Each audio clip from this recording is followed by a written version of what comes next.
पवन सिंह अपने ससुराल बलिया में जा रहे हैं। बहुत बड़ी खबर निकल के आया है कि पवन सिंह अपने ससुराल बलिया में जा रहे हैं और बलिया में वो किस कारण से जा रहे हैं हम आपको सब बताएंगे। सबसे पहले वीडियो को लाइक कर दीजिए और चैनल को सब्सक्राइब कर दीजिए। चलिए हम स्टार्ट करते हैं कि बलिया में पवन सिंह जा रहे हैं 28 तारीख को।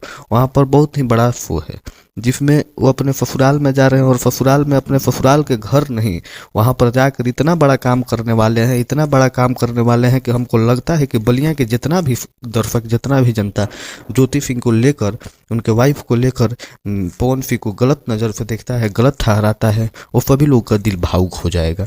क्योंकि बलिया में जाके पवन सिंह इतना बड़ा काम करने वाले हैं कि सारे बलिया वासी पवन सिंह के सच में जबरा फैन हो जाएंगे। और जो भी लोग पवन सिंह को ज्योति सिंह के कारण, उनके पत्नी के कारण बलिया वाले लोग उनको गलत समझते हैं, सभी लोग उनके एकदम दिल से चाहने लगेंगे। सभी लोग के दिल पर एक दिल जीतने वाला काम पवन सिंह कर रहे हैं। हम आपको बता दें कि बलिया में जाकर पवन सिंह 51 लड़कियों के शादी कराने वाले हैं। हाँ जी, 51 लड़कियों के सामूहिक विवाह कराने वाले हैं बलिया में जाके पवन सिंह ज्योति सिंह के गांव में कराने वाले हैं। ये बहुत ही बड़ी खबर है जो कि ज्योति सिंह के जिला बलिया में कराने वाले हैं। आप लोगों के बहुत बड़ी खबर है।